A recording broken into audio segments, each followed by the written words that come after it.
Imagine, it was a cold night, one of those that makes the air so cold that it seems to cut your skin. You were walking with your friend Luis, in the middle of a dense, dark forest. It was World War II and you had been in unknown territory for days, trying to find the rest of the troops.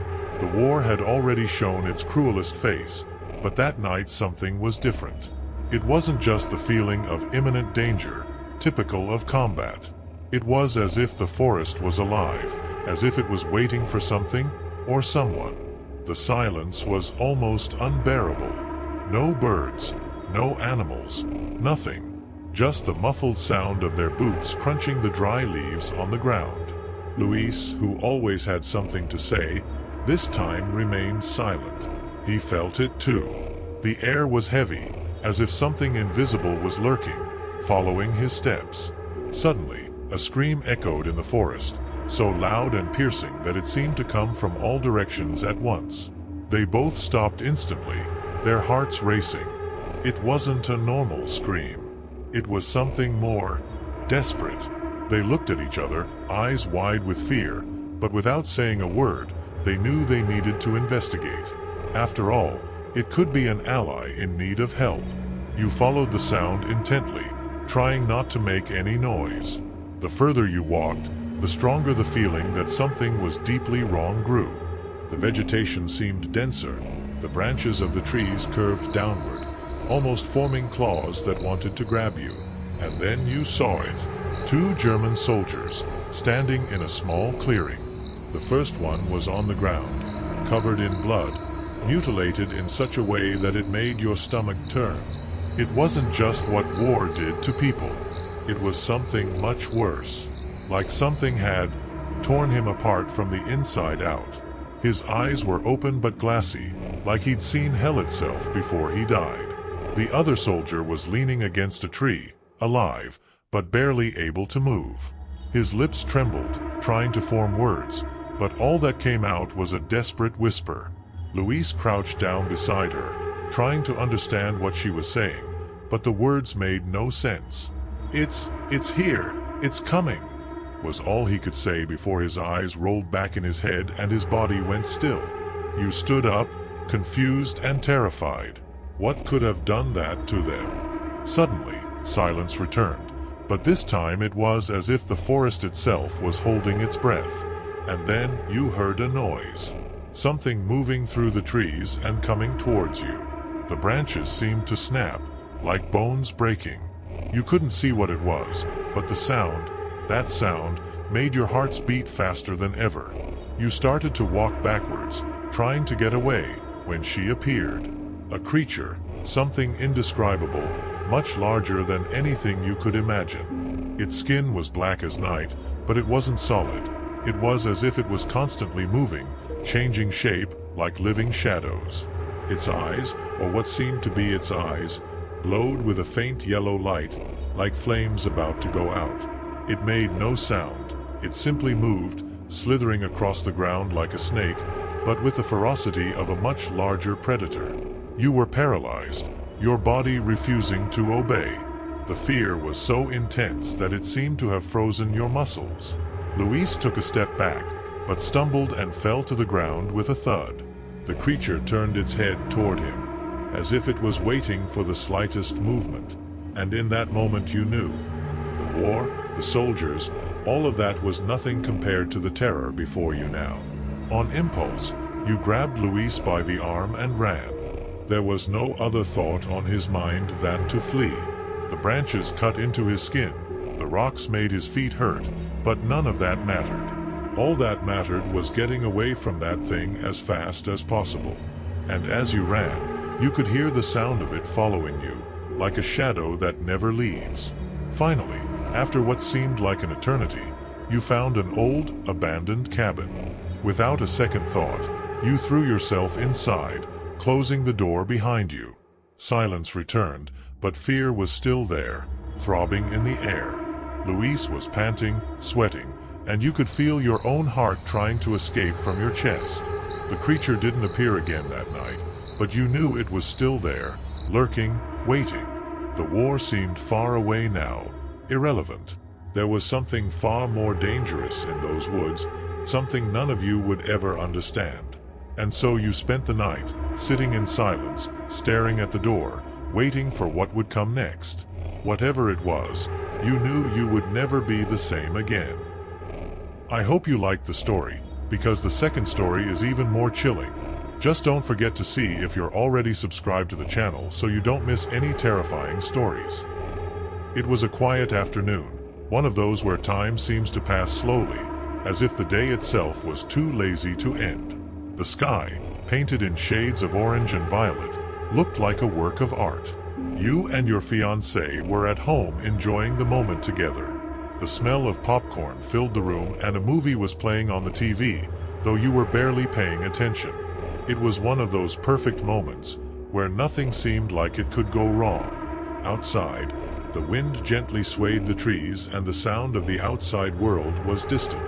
You weren't really thinking about anything, just relaxing and enjoying their company. But suddenly, something made you look towards the window.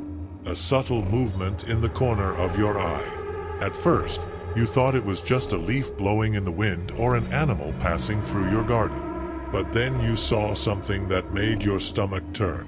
A man. He was sitting in a corner of the yard, between the large tree and the wall. At first, he seemed just a figure, motionless. He was dressed simply, in a dark jacket and a low cap that covered part of his face. The way he stood there, staring straight at your house, was odd. It was like he wasn't just looking, but watching, like he was studying you.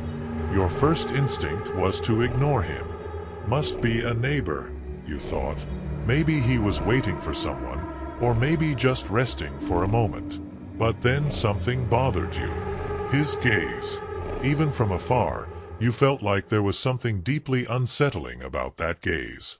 It wasn't just his presence that bothered you. It was the way he stood there, completely still, like a statue. You tried to watch the movie again, but the feeling of unease wouldn't leave you. The man was still there. When you looked out the window again, he was still in the same position, but he seemed closer. He hadn't visibly moved, but the impression was that he was a little closer to the house. His fiancée noticed his uneasiness. She turned her face towards you and asked with a light laugh, "What's wrong? Is the movie boring?" You shook your head, not taking your eyes off the window, and pointed towards the backyard. "There's a guy out there, in the backyard," you said, trying to keep your voice calm. She frowned and stood up, walking towards the window. When she looked over, it was silent for a few seconds. "Strange," she muttered. "Must be someone who's lost or waiting for someone." But the hesitation in her voice indicated that she was feeling uneasy too. You tried to move on, ignore him. But it was impossible. Every time you looked away, you felt him getting closer. And every time you looked back, it seemed like he had moved, even if it was imperceptibly. The sunlight was fading and darkness was beginning to take over the house. The man was still there, like a lurking shadow. His eyes never left the house. The air began to feel heavy, as if the atmosphere itself was becoming denser, making it difficult to breathe. As dusk finally gave way to night, the man began to move. He slowly stood up, unhurried, and began walking towards the house. Your breath caught in your throat. "He's coming here," his fiancée said, real fear in her voice now. You felt a rush of adrenaline course through your body. "Let's call the police," you said, grabbing your phone with shaking hands. Your fiancé was already dialing the number, while you kept your eyes fixed on the figure that was now coming ever closer. He was now only a few feet from the window. His silhouette was dimly lit by the dim lights of the courtyard, but his face remained in shadow. His steps were slow, almost calculated, as if he was savoring the tension building inside the house. Then, suddenly, he stopped, right in front of the window. Your breathing was labored and the silence of the moment was piercing. You could see the outline of his face now, a blank expression, but his eyes. There was something wrong with his eyes. They were fixed, lifeless, but at the same time they seemed to shine with evil intent, something that couldn't be explained. "Please send someone quickly," your fiancée pleaded over the phone as she described the situation to the police operator. And that was when he spoke.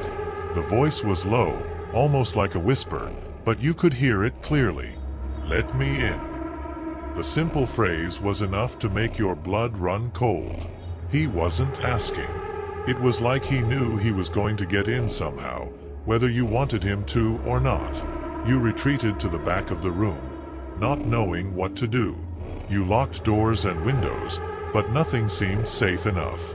The police assured you they were on their way, but the tension inside the house was unbearable. At any moment, you expected him to break the window or force the door open. But he didn't do anything.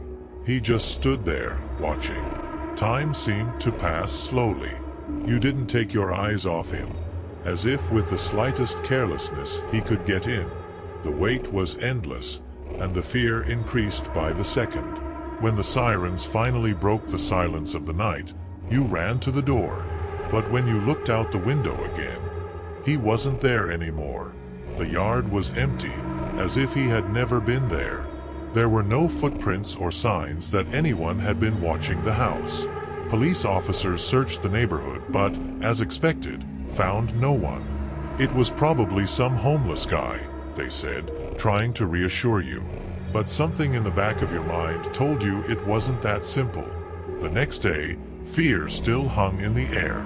As he spoke to an older neighbor, trying to understand what had happened, his expression changed when he heard what you had to say. "Did you guys see him?" the neighbor asked, in an almost incredulous tone. "Many years ago, there was a man who did this.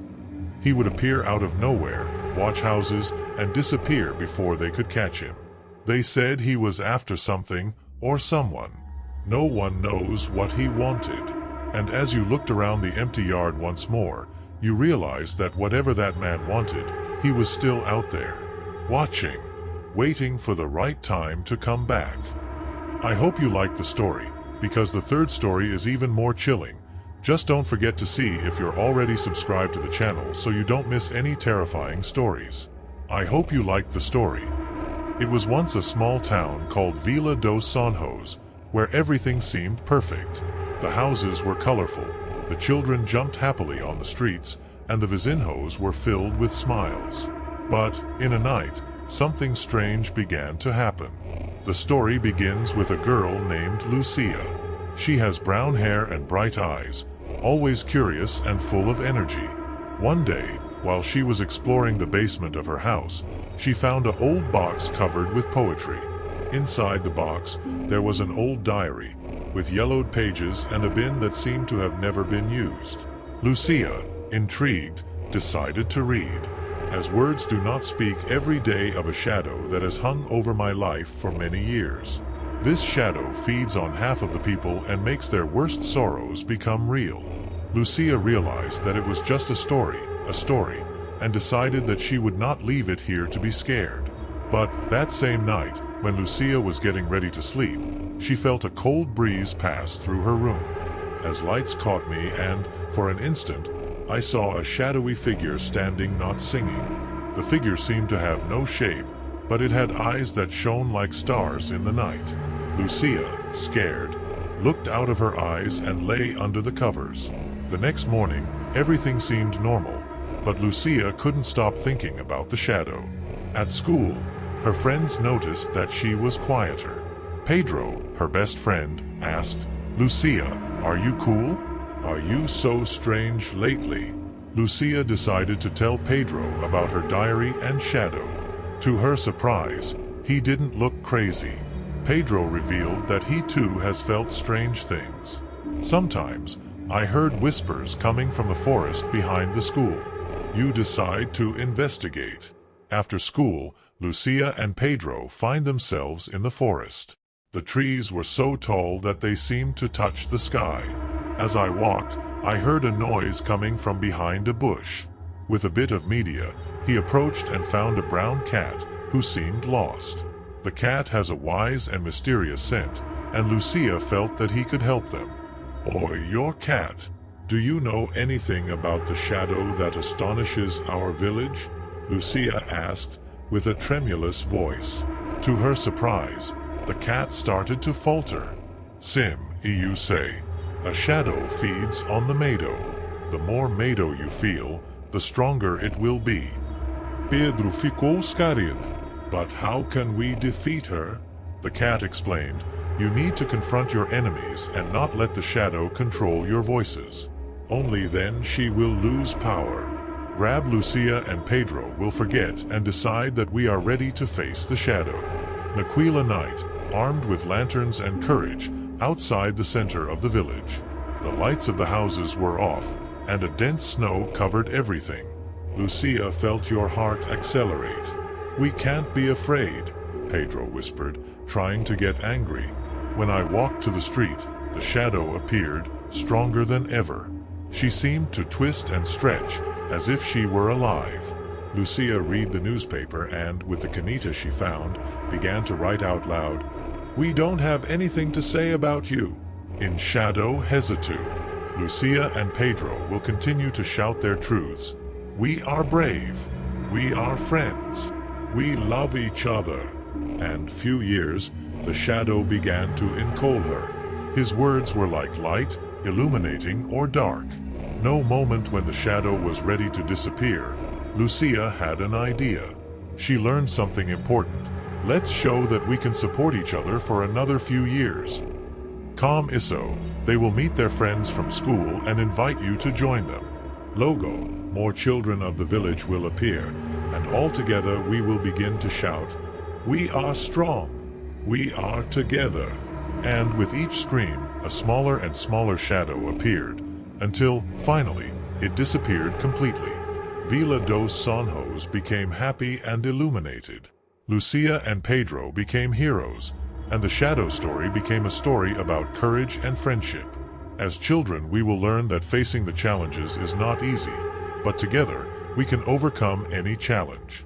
And so, in Vila dos Sonhos you never again have half of the darkness, because you knew that, even in the darkest nights, the light of friends always shines brightest. Tell me which story made your hair stand on end? Tell me which one you liked the most? Because in the next video the story is even more chilling. Just don't forget to see if you're already subscribed to the channel so you don't miss any terrifying stories.